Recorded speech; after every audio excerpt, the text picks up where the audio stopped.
할렐루야. 이렇게 말씀의 자리에 오신 여러분들을 주님의 이름으로 축복하며 환영합니다. 하나님의 은혜와 평강이 충만하시기를 바랍니다. 오늘 이과 내가 여기 있나이다 나를 보내소서라는 제목으로 함께 말씀을 살피며 또 은혜를 나누도록 하겠습니다. 기도하시겠습니다. 참 좋으신 하나님 아버지 감사합니다. 오늘도 우리의 마음과 우리의 생각을 또 우리의 눈과 우리의 귀를 하나님의 말씀에 집중케 하여 주옵시고, 하나님께서 오늘 우리에게 들려주시고자 하는 귀한 말씀 우리 가슴판에 새기면서 그 말씀처럼 살아낼 수 있는 놀라운 역사가 우리 가운데 있게 하여 주시옵소서.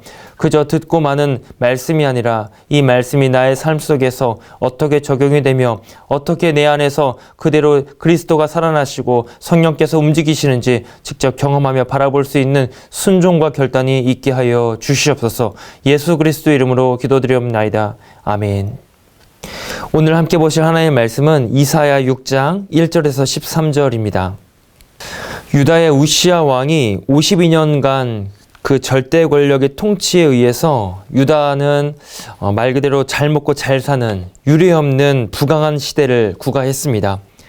근데 그 절대 군주가 죽었습니다. 오늘 본문 1절에 보시면 우시야 왕이 죽던 해로 시작이 됩니다. 절대 군주가 죽으니까 어떻게 되겠습니까? 나라 안에서는 흉흉한 소문이 들겠죠.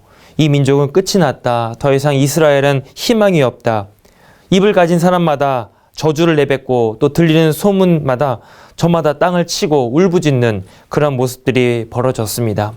그런 시기에 이사야가 하나님의 성전에 들어가서 하나님의 부르심을 받게 됩니다. 본문 속에서 어떠한 중요한 내용들이 담겨져 있는지 함께 살펴보면서 또 은혜를 나누길 원합니다. 첫 번째는 내가 본즉입니다. 내가 본즉. 이사야가 성전 안에서 두 가지 그림을 보게 됩니다. 하나는 높이 들린 보좌에 앉으신 하나님의 옷자락이 이 성전에 가득히 넘쳐나는 것을 보게 됩니다. 그리고 또 하나는 하나님을 모시고 선 스랍들, 천상의 존재들이죠. 스랍들의 그런 모습을 보게 됩니다. 먼저 보좌에 앉으신 하나님의 그 옷자락이 성전에까지 들여지게 되는데, 이것이 무슨 의미를 가지고 있는가 하냐면, 우시야 왕이 죽던 해다 보니까 사람들이 저마다 이 나라는 영광이 끝이 났다, 더 이상 희망이 없다, 절망하며 비관하고 있지만, 여전히 이 세상의 통치는 저 천상에 앉으신 하나님께서 통치하시고 주관하시고 이 나라와 온 세계 열방을 하나님이 다스려 가신다라는 것을 보여주는 그림입니다. 이스라엘의 영원하신 왕은 여전히 존재하시고, 또 높이 들리신 그 보좌에 앉으신 하나님의 능력과 통치와 왕권은 한 번도 흔들려 본 적이 없다라는 것을 이사야 선지자로 하여금 보게 하셨다라는 것입니다. 그리고 이사야 시선이 하나님의 곁에 서 있는 스랍들에게로 옮겨지게 됩니다. 그런데 스랍들의 자세가 좀 특별합니다. 6개의 날개를 갖고 있는 스랍들 보니까 두 날개로는 얼굴을 가리고, 두 날개로는 발을 가리고, 두 날개로만 날고 있습니다. 이것은 무슨 그림이냐면, 비록 천상적인 존재인 이런 스랍들마저도 하나님의 영광과 거룩하심 앞에서는 자신들의 생명을 잃지 않으려고 눈을 가리고 자신들의 부정한 모습들을 가리고 있는 것을 보여주고 있다는 것이죠. 그러면서 3절에 보니까 스랍들이 찬양하기를 거룩하다 거룩하다 거룩하다, 거룩 3창이 나오게 됩니다. 성경에서 유일하게 등장하는 현장인데요, 여호와의 거룩함을 최상급으로 묘사한 내용입니다. 즉 여호와의 거룩함, 그 거룩함이라고 하는 것은 구원의 능력을 갖고 계시고 심판의 주권자가 되시고 모든 통치를 하시는, 온 세계 만물을 통치하신 분이라는 것을 이렇게 여호와의 거룩함, 거룩하다 거룩하다 거룩하다 라고 묘사하고 있다는 것입니다. 그러면서 스랍들이 이렇게 찬양을 합니다. 만군의 여호와여, 그의 영광이 온 땅에 충만하도다. 이 말은 이스라엘을 넘어서 지금도 이스라엘을 공격해 들어오고자 하는 저 아수르 넘어서 온 이방 민족, 넘어서 온 세계 열방 속엔 하나님의 영광이 드높아질 수밖에 없다라는 것을 스랍들로 하여금 지금 이사야가 보고 있다라는 것입니다. 이 내용들을 종합해 본다면 지금 이 나라는 절대 왕권이라고 불렸던 우시야 왕이 죽었다고 해서 결코 절망하거나 이제는 끝이다라고 비관할 필요가 없다라는 것이죠. 불안한 후계자나 또 건재한 열강들마저도 문제가 될 것이 없다라는 겁니다. 처음부터 이스라엘의 진정한 왕은 이미 하나님께서 그 왕이 되어 오셨고, 지금 또한 앞으로의 모든 미래까지도 하나님께서는 한 번도 흔들린 적 없이, 흔들리지 않으시고 부재하시지 않으시고 여전히 하나님께서 존재하셔서 이 나라와 세계 열방을 통치하시고 경영하시고 심판하시고 다시금 그 모든 영광이 주 하나님께 올라가게 되는 것을 이사야로 하여금 보게 하셨다라는 것입니다. 그것을 이사야가 내가 본즉 여호와의 하나님의 진정한 왕이십니다. 그것을 내가 다시 보게 됩니다. 다시 깨닫게 됩니다. 이 고백을 오늘 이 말씀 앞에 서 있는 여러분과 제가 다시금 이 마음에서부터 진심으로 터뜨리기를 원합니다. 사랑하는 여러분, 당장 내 앞에 벌어진 상황과 환경, 어떤 물질이나 인간관계 이런 것이 아니라 하나님이 보여주시고자 하는 궁극적인 그런 꿈과 소망, 하나님의 계획, 그 현장에 여러분들이 눈이 열어지시고 모든 걱정과 염려 다 내려놓으시고, 아, 이것을 내가 걱정할 것이 아니구나, 내 상황을 놓고 정말 불평하고 원망할 것이 아니구나, 지금도 하나님은 나를 사랑하시고 저 위에서, 아니 지금 내 곁에서 성령님을 통하여 내 삶을 통치하시고 모든 인류의 만물을 또 경영해 가시고 그 모든 영광을 주님께서 받으시는구나, 그 말씀이 오늘 여러분과 저에게 그대로 적용되게 될 줄로 믿습니다. 그런 가운데 다시금 우리의 입술을 열어서 주님을 찬양하는 것이죠. 거룩하다, 거룩하다, 만군의 주 여호와여 거룩하다. 이 고백을 함께 하시는 여러분이 되시기를 주님의 이름으로 축원합니다. 두 번째는 나는 입술이 부정한 자요입니다. 나는 입술이 부정한 자요. 지금 이 땅의 상황은 어떻습니까? 절대 권력이 무너지면서 이스라엘은 끝났다. 저마다 입을 가진 사람들마다 좌절과 분노와 절망과 저주를 내뱉으면서 사람들이 다 그렇게 울부짖고 있습니다. 그런데 그런 시간 속에 성전에 들어간 이사야가 하나님의 그 영광스러운 모습 앞에 처음으로 입을 열어서 터뜨린 고백이 무엇이냐면요, 5절을 한번 보십시오. 그때 내가 말하되 화로다 나여 망하게 되었도다. 나는 입술이 부정한 사람이요 나는 입술이 부정한 백성 중에 거주하면서 만군의 여호와이신 왕을 배웠음이로다. 왜 입술을 말을 할까요? 입술이 부정한 자라고 얘기를 합니다. 여러분, 입술이라고 하는 것은요, 언어의 통로입니다. 언어는 단순히 내가 말하고 내가 어떤 그 안에 담아있는 가치나 문장이나 단어 이런 표현이 아니라 실상 이 언어라고 하는 것은요, 내 마음에 있는, 내 생각에 있는 이 모든 사고나 틀을 전부 다 그 언어를 통해서 그리고 입을 통해서 나오게 되어 있습니다. 그런데 지금 이 나라들은 다 끝났다면서 그 입에다가 무엇을 담고 있냐면 저주를 담고 있습니다. 절망을 담고 있고, 그렇게 입술이 범죄하여서 이 백성들이 살고 있는 가운데 이사야 또한 이 백성들의 한 모습으로, 한 백성으로서 그렇게 주님 앞에, 하나님 앞에 죄를 짓고 있는 것을 본인 스스로가 깨닫게 됩니다. 그러면서 그 고백을 하는 것입니다. 화로다 나여 망하게 되었도다. 나는 입술이 부정한 사람입니다. 그러면서 자신의 죄를, 자신의 범죄를 입술에 담아놓았던 그 모든 범죄를 하나님 앞에 자백하며 회개를 하게 됩니다. 그때 스랍 중 하나가 제단에서부터 핀숯을 가져와서 이사야의 입술을 댑니다. 그 즉시 내 죄가 사하여졌도다. 내 죄가 사하여졌도다.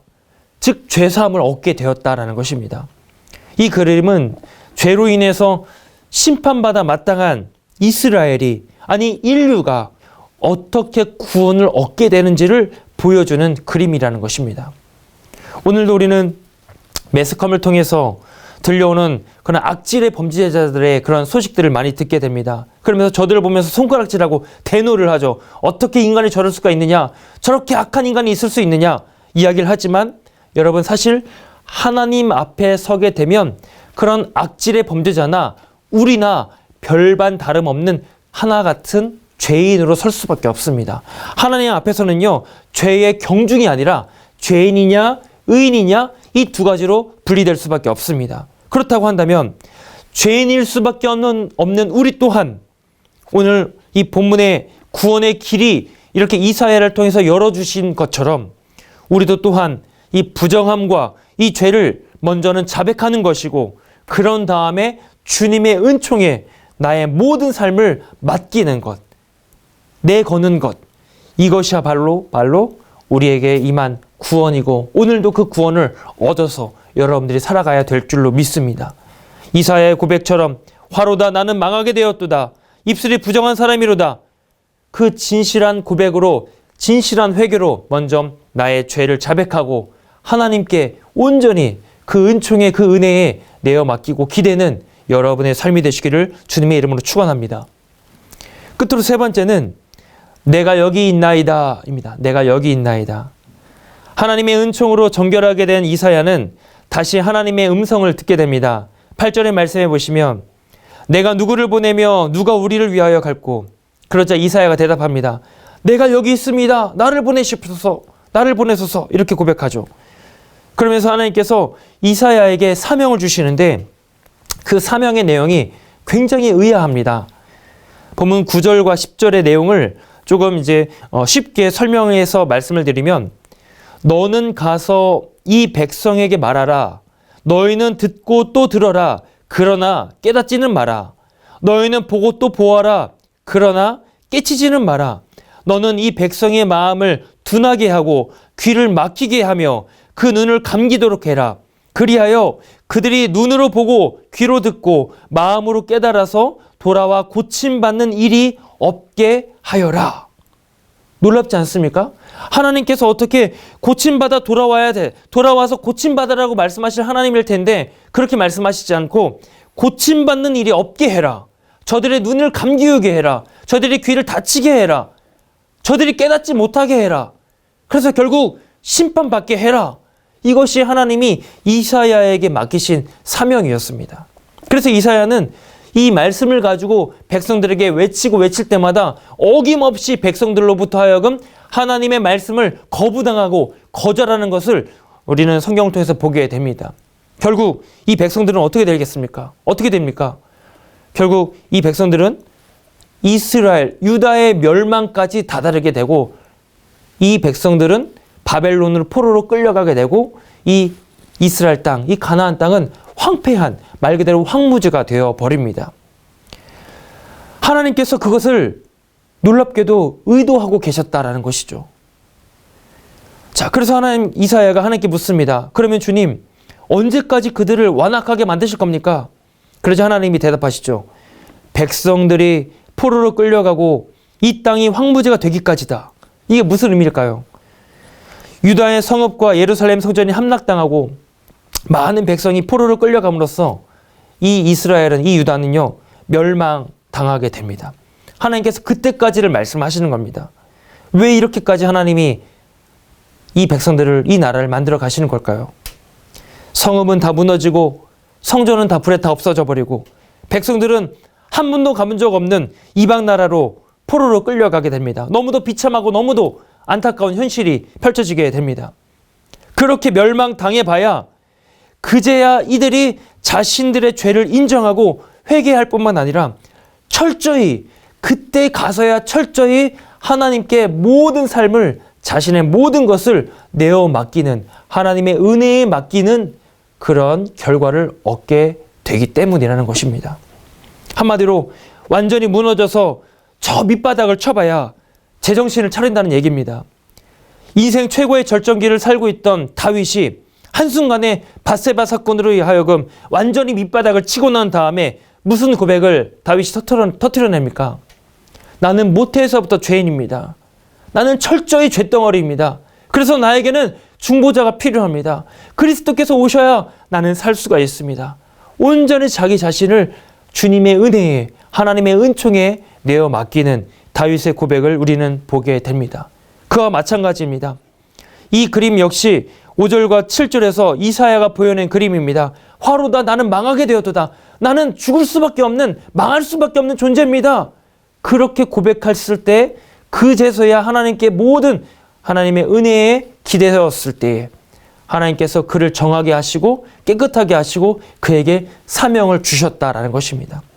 이것이 바로 우리에게 열린 구원의 길, 저와 여러분이 오늘도 그 은혜 안에서 살아가야 될 줄로 믿습니다. 여러분, 성경이 말씀하는 구원은 우리를 고치거나 개선시켜서 이루는 구원이 절대 아닙니다.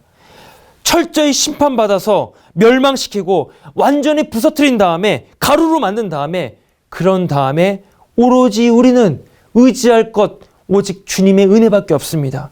하나님의 은총이 나를 기댑니다. 거기에 나의 모든 소망이 있습니다. 그제서야 우리는 거기에 구원을 얻게 된다는 것입니다. 예수님이 십자가에 못 박혀 죽으실 때 우리도 같이 그 자리에 묶어서 같이 죽었습니다. 그리고 그리스도께서 십자가에서 다시 부활하셔 죽음을 깨뜨리시고 부활하실 때 우리는 주와 함께 첫 열매 되신 주님의 부활과 함께 다시 살아난 존재가 되었습니다. 그렇게 우리는 새 생명으로서 오늘 이 삶을, 구원의 삶을, 하나님의 백성의 삶을 살게 되는 줄 믿으시기를 바랍니다. 오늘도 예수 그리스도 안에서 새로운 생명을 살아내시는 저와 여러분이 되시기를 주님의 이름으로 축원합니다. 기도하겠습니다. 참 좋으신 하나님 아버지, 죽을 수밖에 없는 아무런 우리에겐 의지도 없고 소망도 없고 희망도 없는 그런 처참한 자리에 가루가 되어져 버릴 수밖에 없었던 우리를 예수 그리스도의 십자가 구속의 은혜로 그분의 공로로 다시 살리신 은혜 참으로 감사드립니다. 그 구원받은 그 사실을 오늘도 기억하면서 나에게 어떤 조건이 있고 공로가 있고 나의 어떤 잘남이나 나의 의의가 드러나는 것이 아니라 철저히 모든 삶, 내 모든 생명, 내 모든 시간, 나에게 있는 모든 재물, 물질, 시간, 이 모든 것들이 다 하나님의 은혜임을 고백할 수 있는 저희들 되게 하여 주시옵소서. 그래서 오늘도 우리가 하나님을 의지할 수밖에 없습니다.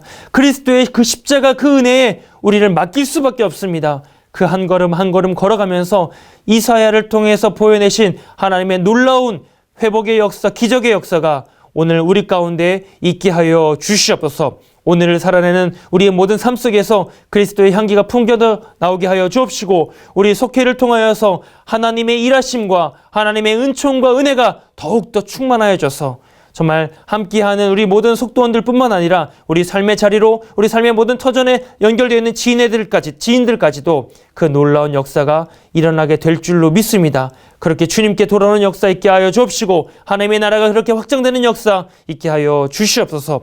예수 그리스도 이름으로 기도하옵나이다. 아멘.